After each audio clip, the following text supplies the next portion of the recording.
Never Never know. know. Happy Wednesday. Tuesday. It's Tuesday. It's Tuesday.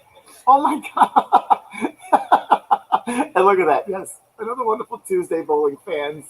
Oh, we just had this conversation last night and about not knowing the days. Well, because your frame of reference is gone. It is. It won't turn down. I have to turn down. Down as far as it'll go. Have this thing off. Mute? It's on mute. You got it? You good? I still hear it a little bit. I don't know. It might be time for me to get a new phone. Happy Tuesday. Welcome to Live from Rabs from inside Rabs Country Lanes. Naz and I were just talking about how nice of an evening we had last night. We had wonderful. Dennis, it was nice to see you. It was nice to see our team get together. We had a tailgating party in the parking lot. It was interesting. Yeah. It was fun to see everybody. But it was kind of interesting how people kind of welcomed each other. There was some awkwardness a little bit about people not knowing, do I hug? Do I not hug? Thank you. That's the problem. Yeah. Because now it's fine. Yeah, it was funny. I never want to see people hug. We've talked about this. I never want to see people hug. But, I had seen Tommy and Rosanna prior to this. So right. When Tommy came up to me, he was like, I just gave him a hug. But right. It was like we already established that. Right. But with others, you just don't know. And I have to say, everybody was very respectful. Yeah, it was really nice. It was. We asked everybody to bring their own everything because we didn't know who would want to share, who didn't share. And it was a lot of food. Oh, my God. Sharing. Yes. Just about everybody shared. Yes. A couple people didn't, which is no big deal. Yes. That's what it was there for. Yes. But it was just nice to see people, and if you haven't done that with your friends and family, if you can take the opportunity, do that. Park your cars wherever you park them, get together. It was nice. At the same time, slightly depressing because we should be seeing people. Correct. Here Every day, all day. You're right. It was depressing a little bit. But it was cool. It was very nice to see everybody. So happy Tuesday. Happy Tuesday. Piero's here. He wasn't there last night. Piero left us last night. John graced us with his presence for a little while. Right, about 5 minutes maybe. Yes. That's all right. We had a little excitement at the end of the night. So I must have missed it. Oh, you missed it. I missed it too. Oh. So I left a few folks in the parking lot. I said, listen, I don't care what you do. Right. Hang out here. Be mindful of the noise. Respectful of the neighborhoods. They weren't drinking. And at this point, they weren't drinking. They were just hanging out. They were chit-chatting like they normally would after closing the bowling alley. Right. That's what happens. Either they sit here at a table, and they sit here till 5 o'clock in the morning. Right. Or they sit out in the parking lot by their cars. And they really don't, they don't bother anybody. They're just hanging out. Right. And so they were sitting by the door. And at first, some lady drives by looking for some woman, and they looked at her like, no. And then 5 minutes later, the lady came. And then within that 5 minutes, the cops came. Now, those sitting in the parking lot assumed the cops were looking for the lady. Right. No. They were looking for the person looking for the lady. No. Oh. There might have been a phone call made that there were people hanging out in the parking lot. Or they were patrolling the neighborhood. Got you. Doing their job. And they were watching them at one point. At one point, they were being watched.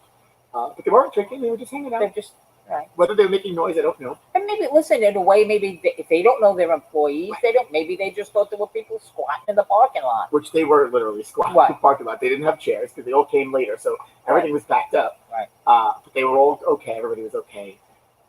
No issues. Okay. Just a little. I text a couple of them to ask if they got home safely. And I got the, yes. So this is what happened. Yeah, this is what happened. You just never know. Even when we were we tailgate in the Staten parking lot with our Rotary Club, one night cops had come by and they didn't bother us. They were just checking us out, or they were just looking for a resting spot to just park the car. But you just don't know, and you don't know who makes a phone call, who's concerned, if there are people counting, because that was the joke yesterday. But anyway, it was nice to see everybody.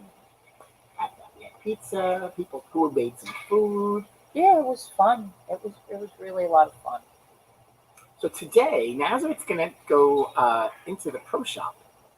Now that the pro shop's open by appointment only. Yeah. Jimmy's plugging weight holes, drilling balls, selling equipment. Somebody was picking up shoes today. Yeah, we had Jules came in. Jules was here at 10, and then he had another customer buying some equipment. He's got another appointment at 1 o'clock, and so we're gonna sneak in there in between, and he's gonna show us the process of what he's busy doing right now is plugging weight holes. Yes. It's busy. He's got a lot. Well, August 1st came and went. And as the start of the new bowling season, you have to either buy new equipment or if you had older equipment, plug up those weight holes. And we'll talk to him about it too. He hasn't been drilling weight holes in new equipment for at least a year or two. Yes. Even before this announcement, he had kind of gotten away from it for different reasons. Some equipment required it, but he really kind of stayed away from it. If he tried, because all a weight hole really does is correct an imbalance in the ball. And, there are reasons to drill off label, and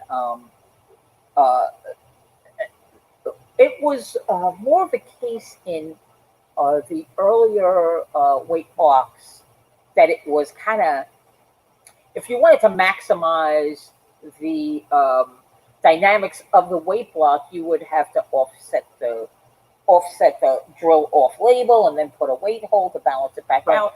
But as things progressed, the manufacturers got smarter, and they began creating weight blocks that you could still drill on label without having to drill a weight hole and still take advantage of the dynamics of it. And of course, there are the bowling balls that you had to drill a weight hole because they were kind of out of spec a little bit, or they were borderline out of spec. And again, kudos to the manufacturers for tightening up that process and really, because it used to be people used to look for balls that were kind of out of weight, and they became harder and harder to find. But so he's going to show us the process, and we're going behind the scenes today. And before we got on, Nazareth now knows how to use the back camera of the phone. Yes, I got a little lesson. For those that watched us about 40 episodes ago, when we went behind the scenes at the pizzeria with Marco and Arturo. Or I made everybody feel like they were on the Tilt-A-Whirl. We're at the Tilt-A-Whirl. Yeah. Oh, like last night? What? Next. One of the neighbors here, it's got to be a teenager. And the kids all have like the fancy LED strip lights with all the colors in their rooms. Somebody's got a strobe light in the room. Oh, really? It was going on. It was on for an hour. I was like, somebody's either getting high and just rock it out. Somebody's looking to give themselves a seizure. It was terrible. Honestly, just looking at it, I was getting a seizure. I don't understand. And I know Joni's not watching, but anybody that's got a view of the harbor, Manhattan, it kind of lines up behind the Statue of Liberty from my house, because I can see from my house. There is a building. I don't know if it's in Jersey City or it's Manhattan. My instinct tells me it's in Jersey City, but it's on top of the building, and it's literally a strobe light, and it goes off all night. It's just blinking, or is it rotating? What is it? I don't think it's rotating. It maybe appears to go back and forth a little bit. Anybody that can see that? Do you have any idea what that? Oh, it's bright. It's super bright. Don't look out the window. But it's I enjoy seeing. It's a nice scene. It's a beautiful. You have a beautiful view up there. And unfortunately, I mean, it's and it's nicer in the winter time because the trees are, have no leaves on them, so I can see a little bit better. But it's a nice view, and I look at that strobe light every night, and I'm like, what building is that? I think, if I'm not mistaken, Joni remarked in one of the older episodes that, and it seems to be a different color occasionally. Like one, We showed a picture of it. It was purple. yeah, I think. It's there for air. Oh, maybe it's there I for don't know. aircraft. That's not. It's not an aircraft light. I see other lights for aircraft. That does not appear. It might be, Dennis. It might be. But I'm gonna take a picture of it, and I probably did already. But I'm gonna take another picture of it. Before you head off, Before I head off, today, sadly, was supposed to be our rescheduled Youth Champions Awards dinner, where we would be currently tonight honoring our youth bowlers for their accomplishments on and off the lanes, awarding some scholarship funds, and so with the unknown of where we're at, of course, catering halls is still closed. We're back to the drawing board. We're going to recognize our youth bowlers as they had a fantastic season, and which was sadly cut short. But tonight would have been our awards dinner. So we're back to the drawing board. We've got a couple thoughts in mind, and so we'll make sure that we recognize them appropriately. We are set on recognizing doing something. Yes. And Kenny, yes, Billy did show up last night. Billy was with us. Yeah. So now, as you prepare to go into the pro shop, I do want to share our public service announcement. Oh, perfect. Better give me time. Brought to you by the New York State Bowling Proprietors. A message that we've been sharing here in the social media space, showing how bowling centers in New York, throughout the state, throughout the country, really are safe and ready to roll, and how we're going to accomplish that. So let's get going. Come on. Check this out, and when we come back, Nazareth will be in the pro shop. Hi, I'm Teresa, and I'm in the bowling business. All of the bowling centers in New York State have been closed since March due to COVID-19. But I'm here to share that we are ready to reopen, and we're safe, sanitized, and ready to roll. Since we've been closed, my colleagues and I across the state have spent our time cleaning, sanitizing, and retrofitting our centers to help ensure a safe and fun experience for when we reopen. When you visit, you'll see an increase of display signs reminding everyone to be wise, sanitize, and maintain social distance. We've added printed signs, floor decals, and have safety messages on screens throughout our centers. Don't just take my word for it. Here are a few of my fellow bowling proprietors from across New York State. We're keeping our customers and our staff safe with mandatory face masks and temperature checks before every shift. Put plexiglass guards at the front desk to lessen the contact between you and our employees. Open bowlers. Don't worry, house balls and rental shoes will be sanitized before and after each use. We've set up hand sanitization stations throughout our bowling center. We're blessed with a lot of space here, so we could do this right. There's plenty of room to be socially distant. A pair of lanes is 11.5 feet wide. With every other lane closed, owners say social distancing is achieved. We rearranged our furniture so that every table is at least 6 feet apart so that everyone can enjoy themselves and still be social distanced. Our bowling centers throughout New York State are safe, clean, and ready to roll again. Thank you for your patience and understanding. We can't wait to welcome you back to the lanes.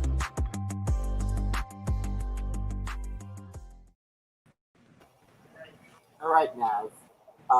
We see you. We don't see you, but we see the front of the shop. Look, good. All right. Hi, you're everybody. We're entering the shop, and Jimmy's going to give us a little. Wait. Slow down a second. Go ahead. I want you to show off your new paint job. Oh, stop. Check out this new paint job. Naz had the paintbrush in her hand as well. I had help. The Mets blue and orange, and also an ode to the Yankees with the gray, Naz. Yes, and the dark blue too. Yeah. I put some of the dark blue. And of course, bowling, America's first great sport. Come on, Cuomo. I'm going to send this to him. I'm going to send him that. I'm going to wrap about 10 pins in it. Your husband wanted that from me. I know. Well, actually, it'll fit him now. Oh, it's too funny. Kristen, we missed you too, but it was nice seeing everybody last night. So, there he is. The back of the shop. Most people don't get to see this. Most people don't get to go behind the counter. And these days, nobody wants to be near Jimmy. Hi, Jim. Hi, Frank. Look at you. What's going on? One, we miss you, and we're happy to have you back here at work. Thank you. Glad to be here. How are you? Doing good. Doing very good, actually. Thanks. Are you excited to be out of the house, away from your children for a little while? Yes, that's part of the day, actually. So, Naz, what's happening here? Okay, so Jimmy's getting ready to mix up some plug to plug some weight holes. As you can see, we got a lot of weight holes to plug. So that's what she said. Oh, okay. Very nice, Frank. So, Jimmy, walk us through what's happening here. So we have a bowl here that has a weight hole, and we all know that's a no-no. So we're going to have to fill that in, and this is the process that we do it. So he's going to open up the at least the top of the hole, so it's not rounded at the top, so the plug has a cleaner adhesion to the bowling ball. So there you go. There it is. A little bit easier to work with the camera this way, Frank. I could see you're doing a good job so far. It's funny when the drill press and that vacuum are right at the back of the party room next to the pro shop. So if you're ever in that room and you hear all that noise, now you know exactly where it's coming from. So we take a clay dam, go around the hole, and that's going to keep the plugging material from spilling out all over the ball. So Jimmy is kind of like an artiste or craftsman. This isn't just, you stick a couple of things on the ball and it gets plugged up. There's an art to this. So there you go. We just have to put that clay in an oven, but I'm sure he could make some nice models out of that clay. He probably could. Don't give him any ideas, Frank. He'll come back here with little claymation. All right, so here he's got the plug. He's going to mix the plug. It's like epoxy, so it's basically like a two-part resin. Is that Jules' ball that he dropped off today? Yes, it is.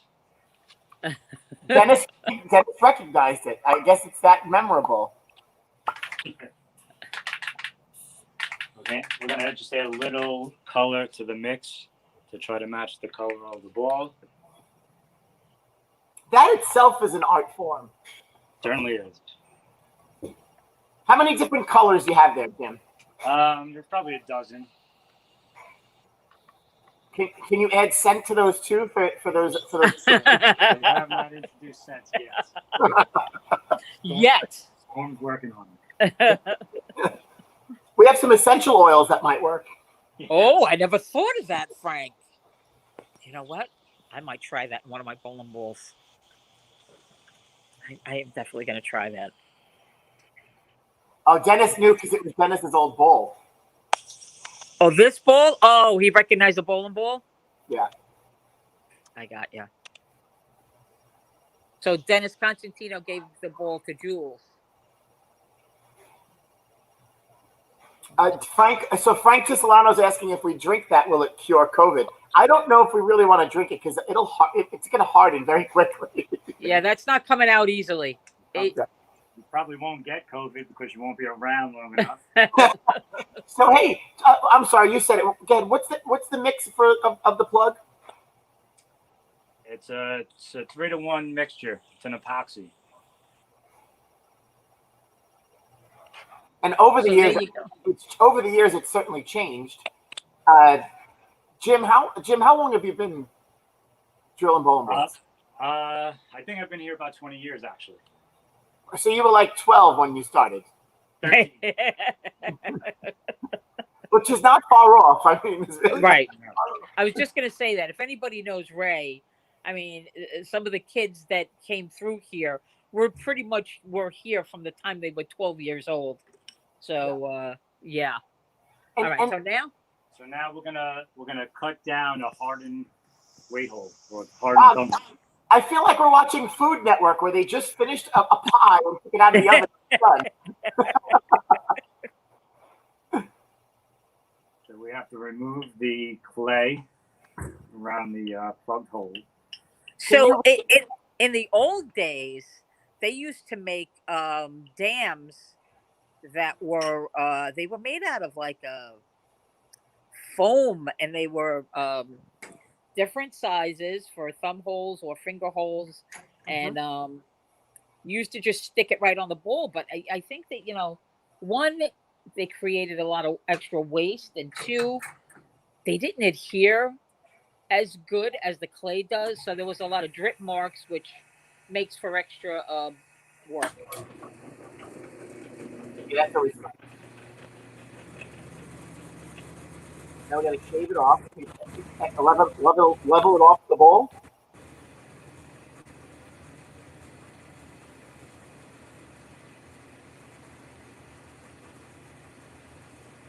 So again, this looks like, oh yeah, how hard is that?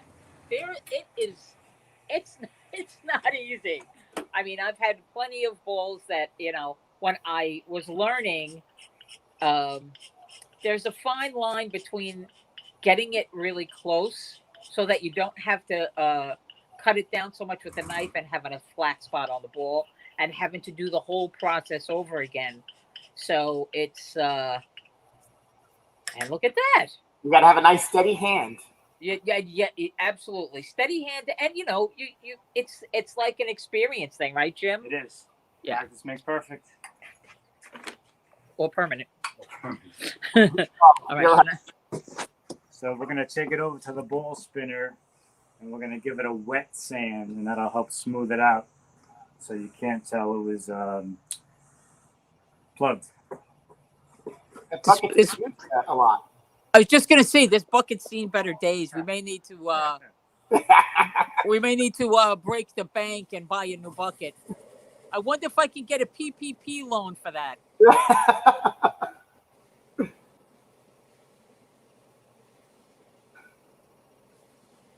Hey, again, this is like it's really like crafting, and because it's by feel, it's easy to put a flat spot or to over polish a spot. You really from experience learn to feel when it's smooth and it's right and there's no ridges, because after you cut it down with a knife, naturally there's going to be ridges from the knife. So basically he's smoothing that out and getting everything smooth to match the surface of the ball. Yeah, Jim, how many people? I love when I hear, "Oh, my ball's never going to be the same after I plug it." How often do you hear that? I get it not too often. I try to just kind of explain to people that what I'm doing is kind of what happens in the factory, where the surfaces of the ball can always be adjusted. Nothing is permanent. Whatever you do, you can undo. And usually once people see it, the majority of people are like, "Oh, I can't even find it." And then obviously there are going to be some people that, no matter what you tell them, it seems to happen more like if somebody maybe just very recently purchased the ball. It's like having a new car and you drive it out of the showroom and it gets a scratch on it. It's like, "But I just bought it." Well, the person that scratched the car didn't know you just bought it. It doesn't matter. It's gonna happen. Listen, it's damage. I don't have to tell you. Well, so my point, the point I'd make there is, I love when, my brand new ball is scratched. You just took your 15-pound bowling ball, threw it down 60 feet of plastic or wood at 40 pounds of plastic and wood. What do you think's going to happen to it? Right. It's going to eventually get a nick or 2 or 3. Right. So now you polish. What's happening here? You polishing This up? is it's like a polished compound. It kind of smooths out any sanding lines that was left on the ball. Gives a little polish. Little quick commercial for Ultimate bowling products.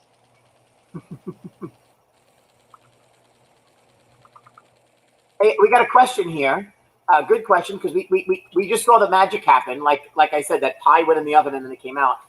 So Ronnie wants to know, how long does it take for that epoxy to adhere? How long does it take to harden there, Jim? It's well, there's 2 types. This one in particular was an overnight, but they also make one that dries in about 40 minutes.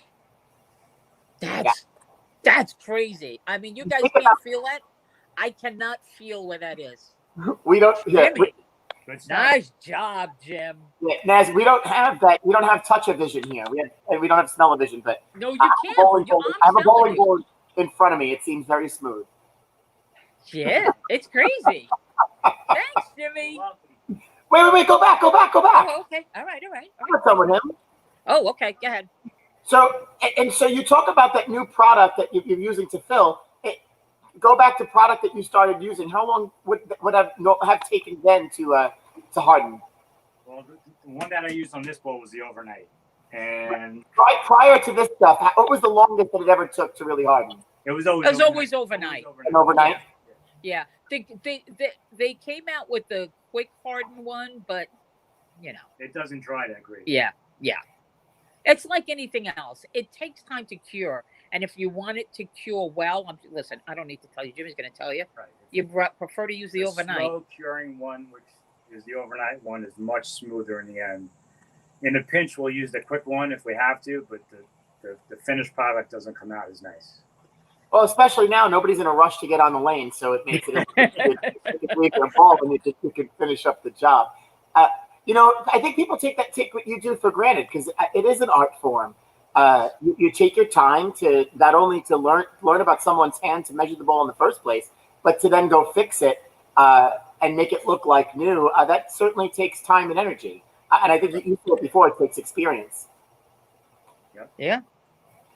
Jim, I want to ask about a disaster zone. So you're plugging up a bowling ball. What's the worst disaster that you feel that you've had over your career? Sometimes the ball can actually crack because as the plug starts to cure, it heats up. It's really hot, and I've had balls that have actually split in half. That's as bad as it gets. In the old days, Jimmy, I'm sure he remembers this, is that before they came out with the quick cure, we used to use the plug, and we used to put it on the heat lamp. Yes, to make it go quicker. Make it go quicker. And there were times it went too quick. Yeah. Yes, lesson well learned. Yeah, and so here, Vicky Pachetti has a question too.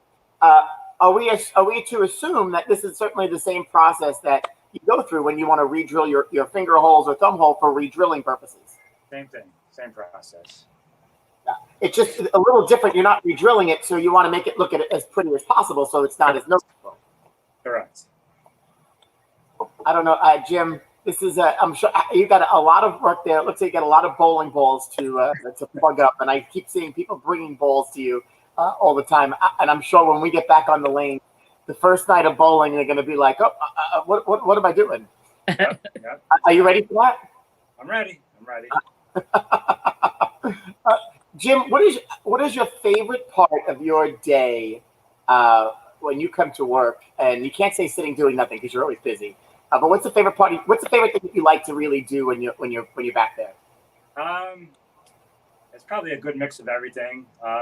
Plug work like this, I don't particularly enjoy. It takes a long time. It's quite messy. I guess just drilling a fresh ball is probably the most enjoyable part.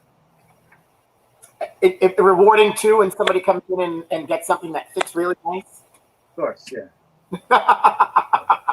And then they come in. Jimmy's real favorite part of the day is when somebody walks past the front of the shop and gives them the big thumbs up. They give them the big thumbs up and they go, Jim, you did it this time. 600 tonight. That's what Jim likes. I love that. You talk about those cracked bowling balls. So somebody's now. So I'm sure beginning of the bowling season, people walk in with a cracked bowling ball, and they, like, what happened here? What is your reaction to that? I just try to explain to them that it actually happens a lot. I usually have a ball or two on hand to show them, look, it actually does happen. It happens every year. Beginning of every bowling season, it happens. You know, people keep them in their cars, or, you know, they put them somewhere where they're not.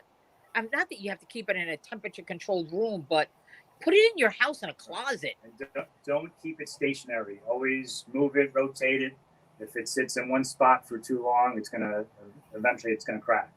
So just rotate it a little bit, just move it around. Oh, well, there you go. There's news. That's a good one, especially although it moves around in the car, but I mean the car's really not the best. You know what? That's not the right kind of movement, Frank. or the coat closet. That's not a good place either, because typically the coat closet's in the front of the house, right by the door, and it's not insulated. Right. All right. What the bowling community wants to know, Jim. You ready? Your favorite scent for a storm bowling ball? Favorite scent? Probably going 10 years back, maybe more. Storm made a ball called the X Factor, and it was chocolate scented. And I think it was the only chocolate scent they ever did. Because they usually recycle the scents. Yeah. They never recycled that one. So for some reason, that just stands in my head. That's my favorite. That's because it was Jimmy's favorite. They said no more. The bowl itself was his favorite too, right? So if only they need a 7-layer cookie smell. Yeah, I'm waiting for that one. That'll be the special of the week. We'll even sell cookies with it. Jim, you're the best. If anybody has any questions for Jimmy, drop them in here. We'll make sure we ask. He's not far. But ahead, go back to work. Naz, you have anything else you want to add? No, we got it. We got it all. I love Jimmy. He is one of those unsung people to me that comes in, does his job. He loves what he does. He's just really good at it. And so I am honored to have him as our employee and my son-in-law. So we're happy. With him. He helped make beautiful children. I also told my daughter she can never divorce him. I already took you out because I didn't want the sound to come through. Thank you. Well, thank you, Jimmy. Thanks for that. So a little behind the scenes of what happens, the magic behind the curtain. Yeah. So next week maybe we'll do like a measuring and drilling process, and but he thought that the plugging the weight holes was a timely. Very timely. It was very timely, and it's right now the most sought out. It is service that we provide. He's got them everywhere. It's the most. I saw the door open, but I didn't see anybody. Tina. So it must have been a little person because I didn't see them past the TV. It is a little person. It's Tina. Yeah, and that's great. Again, it's something. Well, another thing that comes take it for granted. Oh, can I bowl tonight? Can I have the bowl tonight? Well, no. Yeah, it really doesn't work that way. I love my uncle. My dad used to tell the stories of when they had the pro shop, and my uncle was telling me the story a few weeks ago again, and I just remember just hearing certain things about how things worked and what they were doing. And my dad was always trying to be ahead of the game, and they were always. Eddie is very creative, and so the two of them together doing those things certainly helps. So he used to talk about they started doing the quick plugging, and they were advertising, get your bowl plugged, whatever, in a short period of time. Right. And everybody else was getting mad at them because they didn't understand how they were doing it. He was like, well, I'm not going to give away my secrets. Right. But basically, they were using heaters. They were using heaters and lamps, but they were basically putting them on top of the heater and kind of made this box, so to speak, to accomplish that. And it worked for one period of time until everybody else figured out how to do it. And then the other problem is, but when you do that, it does set the ball up for future cracking. That's especially today with the type of equipment we're talking about here. Then I think the equipment then was certainly different too. Oh, that's an understatement. You didn't have all of these different sent it to Cuomo. You didn't have all these different materials get thrown in the bowl. Yeah, it's and maybe we'll do a segment on that too. You know what? I'm gonna invite a couple of friends. So we can have them come and talk about how they came up with the like the first resin ball, like how it was. Yeah, I thought it was an accident, but really it was kind of an accident, and like that whole how that whole thing evolved, and really that was a big turning point in equipment, because basically before that, equipment was kind of plastic, rubber, and that was that those were your choices. But yeah, it's pretty interesting. And here we are today with reactive resin, urethane. And it still keeps, and it continues to evolve. And it's funny because, like you just mentioned, urethane, how that went from, well, we went way past urethane, and now guess who's back? Well, that was, yeah, we're rolled back. I was going to say, urethane and I want to is say back. Technology. If you look at what's happened in the bowling industry, there has been a cry to roll back technology, and so USBC made many changes in the last 5 to 6 years, all within doing some research, spending a lot of time and energy, and I won't say it's really a rollback, but it's control, because we were getting we were going so far, we were getting past. Right. It wasn't keeping pace. It was like last night we were having a discussion about how kids on the internet were far outpacing the parents' ability to be able to watch them, and it was like because it's money driven, the manufacturers, listen, they are incentivized to continuously innovate. Of course. And honestly, I want innovation. Yeah. I want things to keep moving forward, just like in every other sport. Things continue to move forward, but everything else was kind of lagging behind it. Mm-hmm. And the surfaces and the lane oils, and it's kind of good because they're kind of all in a space right now where you want them to move forward together, and but it's interesting. It's interesting because you'll always have that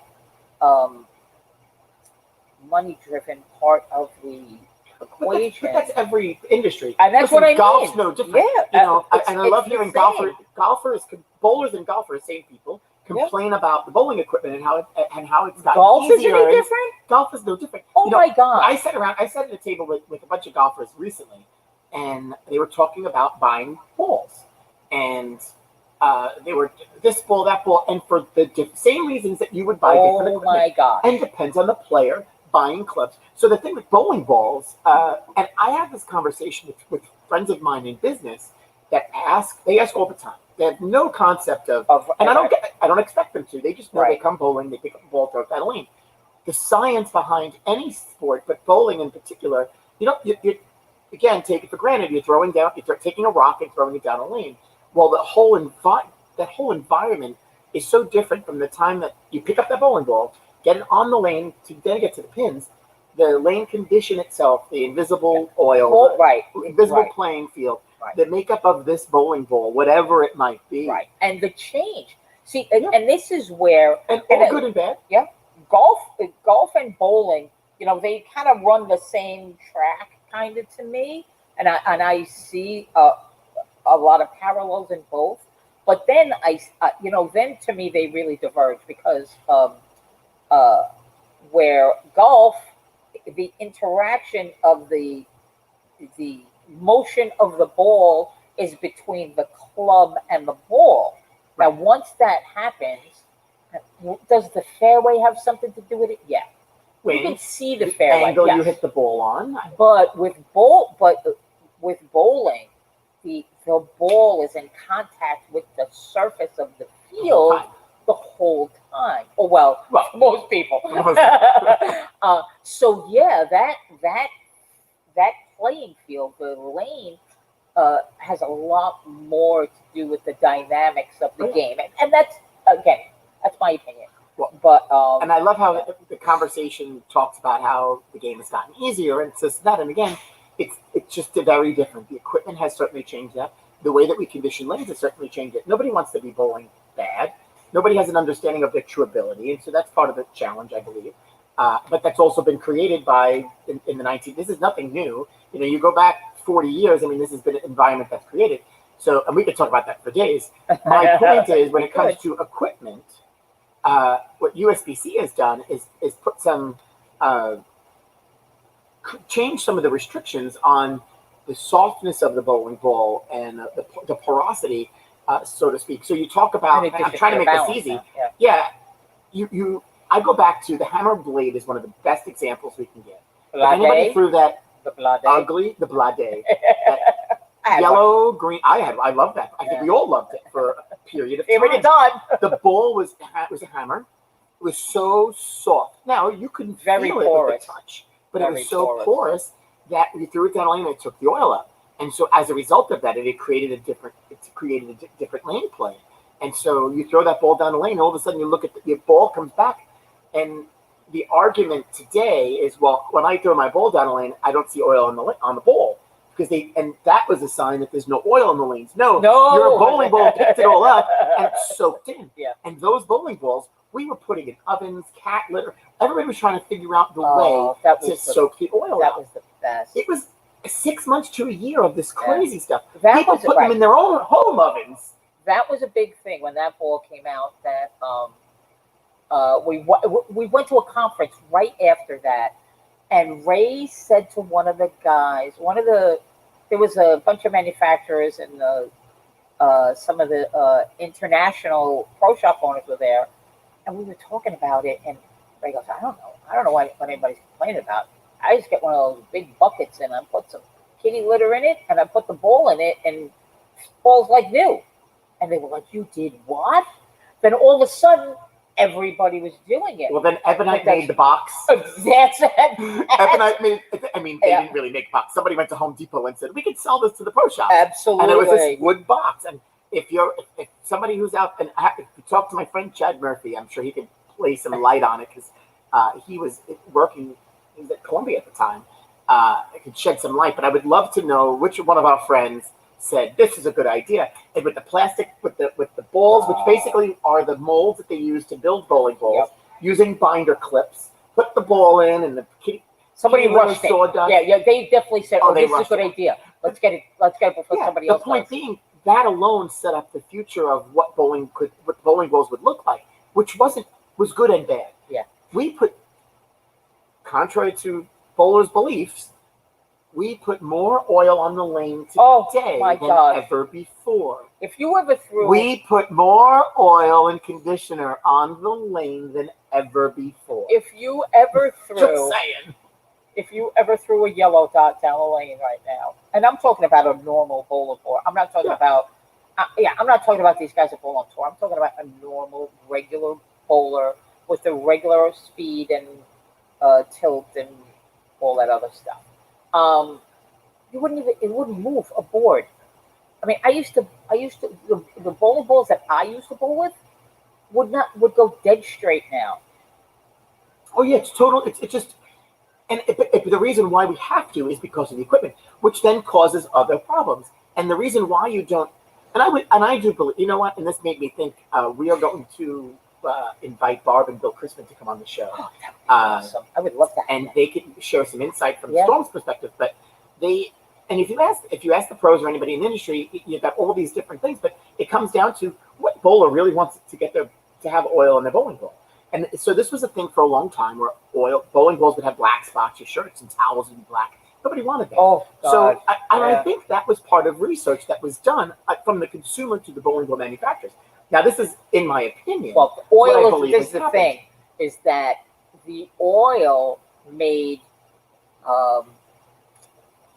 bad maintenance show up because oil is not black. Right. So you have to clean your lanes constantly, or else shirts are going to be dirty. And whatever, it's picking up everything that's going down lane, dust, and then everything. Right. And so I love what happens here, and Jimmy, and you saw Jimmy in the back. If you haven't watched, you go back to an earlier episode. Nazareth went behind the scenes, and Jimmy showed you their process in the back and how clean it is. Again, you're working with machines, motors, oil. I mean, you're natural dirt. But there are times where we use cork for certain things. We use plastic and wood, and so that stuff's going to rub off. And so if a bowling pin gets stuck, a bowling ball gets stuck, that's what comes back. So people come back, oh, what is this? Right. They don't and it's understand. natural progression of taking this bowling ball and throwing it down the lane. Right. So, hey, listen, it happens. Sometimes we don't know it until it happens. Right. We can control it to an extent. It's just interesting because this is very expensive.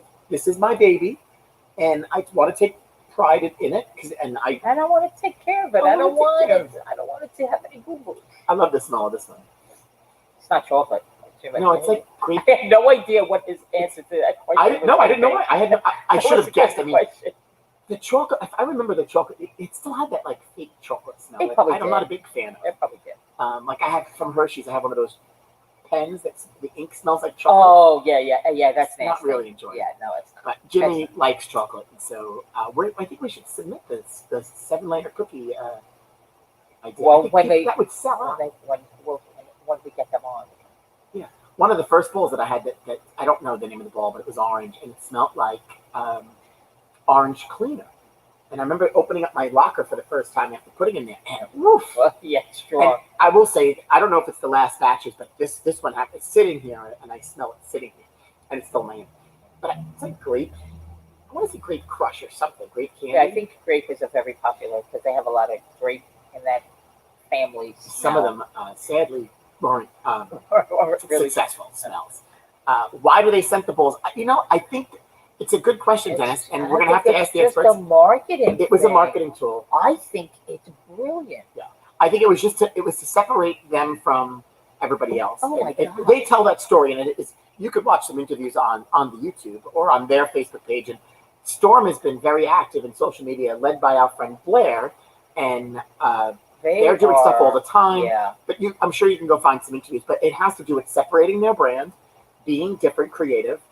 I think it was almost an oops. And again, what are we talking about right now? It's a talking point, and like you said, it really sets them apart. Now, even think about. I mean, we're talking about it as bowlers. Can you take it out of the bowling industry? How many different interviews or how many different times that could have been covered by different sports reporters or different stories to do with different products. So I think not only is it great for bowling, I think it for their brand and for manufacturing. Yes. They have it, and there's a part of it. If you've seen, I think it's on how it's made. Eb and I know was on how it's made. Storm, I don't know if it was how it's made or one of the other shows. Yeah, I didn't see. They have it in their plant, but they also have an area that I think it's called the black box. You can't see it. It's part of the process that can't be seen. Yeah, that's what it should be. They hide from. I have no problem. But they all have it. I mean, candy companies have the same thing. It's stuff. Cool. They worked hard on their research and development. They get to hide. Whether it's good or bad, or we don't know. Whatever. They're behind the curtain, something's going on. But it's cool. So there you go, a little behind the scenes of how it's made and how it's done. Plugging your weight holes, and like Naz says, at some point next week we'll be back in the shop, and the next segment will be drilling, fitting and drilling. Fitting and drilling. And if you listened and heard Ray talk about it, and this is one of the things that Ray really kind of perfected his craft, and Jimmy learned from him, and Jimmy's got his own way, but Jimmy's in the same boat. You can feel your hand and realize, oh, your hand's going to be naturally tacky, and so I have to take this in consideration. Your fingertips, maybe they're a little bit smaller, they're bigger. Just the feel of your hand alone goes a long way. And poor Ray, the other day he says to me, he goes, when I was drilling bowling balls years ago, and I would have no problem. Remember. I don't even know if I walked to the bathroom today. But if he's doing it, it's not an issue. Oh yeah. And so I just always like seeing him in action doing that because it takes talent. And Jimmy really is the same way. Yeah. Jimmy's I think a little bit more analytical. Yeah, his mind. Jimmy is Jimmy's quiet analytical. Ray is analytical in a different way. Like he'll talk his way through it, kind of analytical. But listen, it's an art, honestly, I believe. because there is. I mean, listen, there's guidelines that you go through. There's charts that you follow, but there's that other human thing that knowing the person's personality and taking that into consideration it's all part of it. So yeah, I am. Anybody that's been at it for a long time has. And you said Jimmy was camera shy. I did say he was. Poor Jimmy didn't get not get a warning that we were doing this today. Well, no, I did. I warned him this morning. He didn't get days warning. He got a warning this morning. Warned this morning, so he was going to come to work, and it didn't make a difference. It was happening. We didn't really give him a choice, but I'm glad he's not camera shy. He's very good. Now that he's done that, he's going to be doing YouTube videos now. His daughter can make him a YouTube star. I may. He already is, actually. Doesn't he have my own? Oh, he has videos, yeah, with Alexis. Playing ponies with Alexis. Yes. But yeah, I think we may have to do a TikTok. Oh. Well, I mean, I'm gonna have to have Alexis come down. TikTok with Jimmy. I mean, we should get Harry in the pro shop too, because we do. Harry's is working on some TikToks. Okay, so we'll work on that, and we'll we're gonna work on that. Hey, we've been sharing some. Oh God. We've been sharing some old photos, and because Jimmy was our guest today. Oh, this could be anything. There he is. We shared some of these before, but this is from I don't know. He looks like this is 10 plus years ago. Baby in that picture. We we outfitted everybody with a bra for our Bowling Express Cancer campaign, and look at Jimmy wearing it proudly. He's a good egg. He's a good sport. He really is. And if you see his children, there's no denying either one of them. I mean, Alexis is her mother and Nikki's him, but I mean, there's no denying on both sides, for sure. I just got a picture sent to me, so I want to share this. I heard a little. You heard a little noise? I heard a little noise. Yeah. So my sister-in-law's birthday was this weekend. So happy birthday! Oh, happy belated birthday, Francis. Oh, I thought it was. So yes, it was happy birthday, Antonianne. Happy birthday, Mary, Fran's mom, and Fran. Yes. I thought on the same weekend. So Tony Ann and Mary share a birthday on the 8th, and then Fran is the 9th. No, they were on the same. Lots of birthdays. I'm surrounded by tons of Leos. Oh yeah, this place is loaded. My dad was still alive. There's another one. And Nazareth and Elizabeth are Leos. Yeah, the 2nd and 6th. And so children. is Nikki. Mm-hmm. And Michael. Yeah. Yeah, we have a lot Alexandra. of Leos. We have a lot of Leos around us. Not a bad thing. Leos are. So for Fran's birthday, I sent her dinner. What did you send her, Frank? So I don't know if you've seen goldbelly.com. Oh, I have. So Goldbelly, you can send just about anything you want. A famous food that you've seen on Instagram, social media, TV. And this is from one of my favorite places up in Kennebunk, Maine. Right in the town of Kennebunk. It's the Clam Shack. And they make one of the best lobster rolls. And so you can I've heard. Purchase the lobster meat. They send the rolls. They send all the fixings that you could make your own lobster roll. So, I mean, this wasn't it.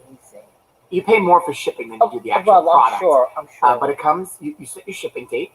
And I had set it up so that they would they could have dinner or a big lunch. So what is that? Goldbelly, you can buy just about anything. I know, but so you have the lobster on the right. Yep, and so lobster meat in the bag. There's 2 pounds of lobster meat. On the left side, it looks like there's lemons. Right. There's the sauce, the rolls, mayo. Oh, so you have to make the You have to make the rolls, yes. But they send everything to put it together. That is. If I had a campaign code or something, I'd share it to save you some money. I might. I don't know. I've been using them for a while. If you want to send food gifts, they're really cool. And I use you it can once send food from all over the country. Yes. Like you could send, not that they're any good, but you want to send Cake Boss's cakes. Right. You can send some of those things. Right. And usually that's what it is. It's somebody said, like maybe something on their bucket list. Yeah. But that they're maybe Insomnia not going to be able to. And that's which I love from Manhattan. Yeah. You could send anything. Now, some of the stores do it on their own. So if you want to send food, check the place out first. Right. But many of these larger outlets use Goldbelly because they like that. It's kind of like the Postmates and the Grubhub for Right. food delivery service. Right. And Great idea. I love it. but again, like we travel and you get to try something, so you have a chance to. If you wanted to send whoopie pies, there's a couple places to send whoopie pies that we can't really get here. Right.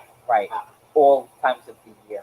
So if you were on my Instagram, you'd see a post from my last trip there, and there it is outside the clam shack with my $19 We thought lobster meat sandwich. But that is one of my favorites. we thought about doing a little trip. I told you we were going to try to plan something, and that was on the list. I researched from Maine to Aruba. Yeah. Pretty much the whole East Coast. Well, listen. If you're gonna drive, I mean, it's up to you. You're on your you're doing your own No, we're not policing. You're going doing your own south. concern. You're better off going north than south. The drive to Maine is absolutely beautiful. Yeah. I don't know if I've said this before, but the best time is either this year was very different, but Yeah. going now probably would still be good because maybe not everything's open. Probably everything's open, but not as many people. Right. Beginning of the busy season when kids are still in school. Right. Or Just about everything's starting to open. Yeah. Not everything. Maybe there's limited activities. You don't really. If you want to go in the summer and be there for the hustle and bustle, great, but you're going to pay for it. So Right. if you go pre or post.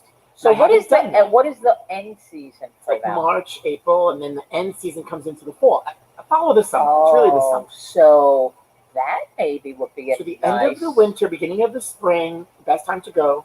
But the fall, the you foliage get the- is yeah, absolutely amazing. Now I've done some drives up that way, but never into all the way up Maine. to Maine. Yeah. And the people that live there say it's absolutely beautiful. Yeah. So what I like, I like to stay in Kennebunk. You could also stay in Agunquit. If you stay in Agunquit, you're nice in this little town. Same thing in Kennebunk. You can get out, walk everywhere, go to the beach. In Agunquit, if you stay down, and I don't know the name of it's where everything's happening, but Right. you can there are 2 hotels that you can go right to the beach. If you stay in Kennebunk, you're going off a little And bit. how is the beach there? It's beautiful.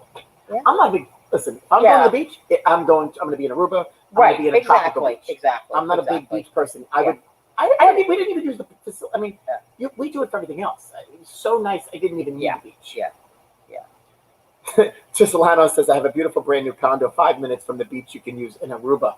Oh, I know he does. The challenge with Aruba, right, is the pre-testing, arriving testing, quarantining for a couple of days until you get your test results. If you have to be tested within 5 days before you leave. If you have a negative test, you're fine. You go and you don't have to be tested. But then you do the rapid test when you arrive, don't you? No, not if you have a negative Not if you have a test. negative test within. Okay. If you don't have your test results, then you have to do the rapid test at the airport, and then you have to quarantine for. They say it's 6 hours. My friend waited 6 hours for the results, and then you're free to roam. I mean, the whole. It's not part of the experience I want to be bothered with. So until we can be bothered, I'd go. I'm not going. Aruba is test within 3 days. So worth it. Aruba's beautiful. I would go back. And I can't wait to. I can't wait to go back to Aruba. It's one of my favorite places. Absolutely beautiful. The weather's perfect. Yeah. You don't even. Thanks, Ray. Oh, Ray's doing delivery service today. UPS. Hi, Pam. Pam, I didn't get to ask you. Hi. Pam, will you be with us on Thursday, or are you taking off Thursday again? I think we're not going to hold it against you. No. We love you. Well, and we want would you miss to enjoy you. your vacation. But we do miss you. Well-deserved vacation. Naz is correct. Yes. It's interesting to. It's just interesting to see. I don't want to be subject. We did the travel. We went to Crystal Springs. It was nearby, not far. We weren't subject to any of that. We had a great time. Pam, you enjoy your vacation, and we will see No you next apologies week. necessary. No apologies necessary. Beat us to it. So now you have the inside scoop. So breaking news. Breaking news. Breaking news. We hope that you are enjoying your time off, Pam. Well deserved, sure. But I just don't want to be. I just don't want to be bothered with all the extra things. It's not worth it to so me. tempting. So when I so want to go. You want to know why it's more tempting? Because it's the best time to. It's probably the best time to travel. You're not around too many people. Like when Crystal Springs, that experience was great because they were 50% capacity. Yes. It wasn't overcrowded. Right. A lot of people are not traveling right now. Even though things are open, a lot of people are so not. That to me is what's more appealing. And we're not open for business, so it makes it easier. We can go with no problem. Right. Not that I want to be closed. I'm just no, we don't. To take the vacation now is the best time to do it. But again, you have to put yourself. I would go for more time if I could. Then, if I'm subject to any of that, then I'm going to spend extra time. Screw it. No. I had flights all lined up and everything. Towards the end, I think we're getting there. Now as we have save our money. I couldn't pull the plug. No, and it's a good thing I didn't. Save our money. Because you know why? Now I need a washer and dryer. Yeah, it always happens. We have a leak today too with the hot water heater today. And look at that. Now you're getting more inside scoop from Dennis. Tomorrow, yes is Joe Cal Day. We can't wait. Joe Cal will be here with us in the studio tomorrow with PBA champion. Get your questions ready for Jacob. Jacob Butcher. I'm sure they are out there. You've watched Jacob bowl. I usually hurt watching him bowl. But I mean, he's had a so far a great young career on the PBA tour. He's going to be with us tomorrow. Joe Cal will be sitting here with us. So bring your bowling questions. And you know Joe Cal is studying. He's visiting PBA.com, not Wikipedia. We established that yesterday. He's getting his questions ready. Oh, hey, we've also been sharing memes of the day. Yes, we have. Yeah, and so your washer and dryer. It's just something. It's just every time I turn around, it's something else. Just not fun. I was able to fix everything else, but WTF? That's not the name of it. Today's meme of the day is. Anybody really looked at it? All bowling balls look like they received shocking news. How funny is that? It's funny. It's cute. I don't think I've ever noticed that. I have not. I never looked at it that way. Not that. That is an old ball. That's an old, very, very soft house ball. Those don't really very well. We don't buy those. They're terrible. Back in the day. Oh, you can still get them. They're still available. In the theme of today's show, it's bowling balls. And if you plugged it up, we could make it look. Or we could make it happy. Yeah, we probably could. Jimmy could probably make that happen. And change the colors too. Well, tomorrow, PBA champion Jacob Butcher, Joe Cal's back in the studio. Next week, we're going to be back in the pro shop, fitting and drilling bowling balls. Pam is off this Thursday. We're looking forward to next week when Pam comes back. Can't wait to hear about Little League and the vacationing. Yeah. And taking some time off. She's heavy into Little League. And I have to say, Pam, you've lucked out. You might have lucked out at the perfect timing. There's some crazy stories that you might have had to written this week. Oh boy, yeah. In the last 2 weeks of what's happening on Staten Island and restaurant business. Yes. So again, I think you skated and lucked out. So perfect timing. Although we don't know what might be waiting for you when you come back to work. But you could catch Pam on Wednesday mornings on her own Facebook page. She was there last week.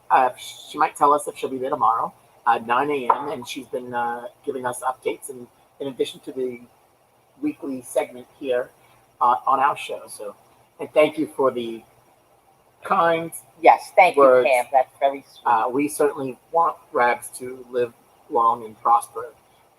Yes, because if Rabs lives long and prosper, so does Country Pro Shop, and we need each other. We certainly do. And so tomorrow morning you can watch Pam. Watch Pam tomorrow morning on her Facebook page, and then when she comes back next week, we'll talk Little League, food. Yeah, what's happening? I'm sure she's got some interesting questions she'll be fielding tomorrow morning. I'm sure she will. Hi, Ro. Ro, you always seem to get us at the end. She does. Ro, do you go for lunch at 1 o'clock? Because we might have to change the time of the show. Or do you like to catch the end so that you can catch so you can watch the beginning and fast forward through all of us? You might want to. I don't know. In the meantime, that was fun today. It was fun. Smash the like button. Visit Jimmy. It is. I can't wait to do it again. He was happy. Look, he was excited. Yeah, he was. I think he may be like. We gotta sneak him. We gotta just a little at a time. You know, like a closet YouTube star. He might not want to say it. Those little pony videos, I think, are my favorite. He kind of enjoyed it. He just was right in there. Yeah, I'm ready. He's ready. He's ready in his apron. Yeah. Smash that like button. Yes. Tell your friends. Share. Tell your family. These two hacks are still at it. 119 Can you episodes imagine later. that, Frank? Tomorrow, episode 1, another milestone. Crazy. 120. As we near 160,000 views. We're not there yet, but we're almost there. Not that we don't count, because we have, you know what, we have to count, because somewhere along the line, somebody's got to pick us up and make us an offer that we can't refuse. Yeah. Like some good news. Something. Somebody. A little monetization would be nice. But if we can get to 10,000 page likes and a few more video views, we can monetize a little bit. So I hate to fill us up with commercials, but listen, that's not what this is about anyway. It's not. This is not what it's about. You know how many people have offered us commercial space? Offered us.